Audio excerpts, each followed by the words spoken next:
My husband and I recently bought a new refrigerator, and naturally we had to have one that dispensed water and ice. But we didn't have a water line, so I'm going to take you along and show you how we went about installing one in our home. Hopefully this will help you out if you're thinking about the process of installing a water line in your own house. Here's what you'll need.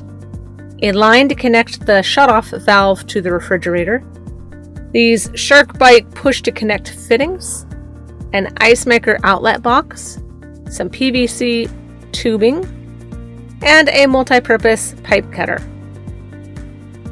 Step 1 is to shut off the main water line to your house. Drain the remaining water from the lines by turning on a faucet.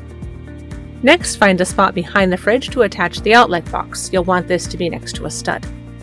We cut a small hole in the wall first because we knew that there are electrical lines in that area. After locating those lines, we traced an outline of the outlet box and cut the sheetrock using a utility knife. The water line needed to run up from under the house, so we went under there to locate the correct spot using those electrical lines I just mentioned.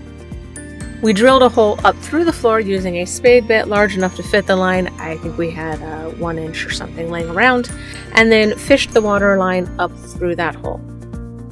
Back in the house, we finished pulling that water line up through enough to be able to work with it and attached it to the outlet box, which has a shutoff valve built in.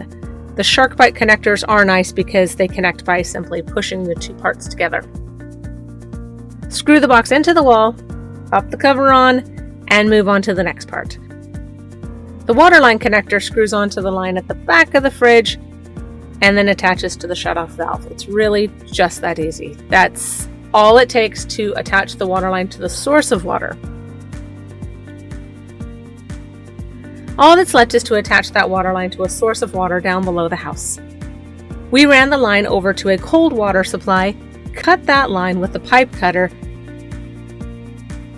and then attached a SharkBite T connector which joined the cut parts and the new water line we were adding to the fridge.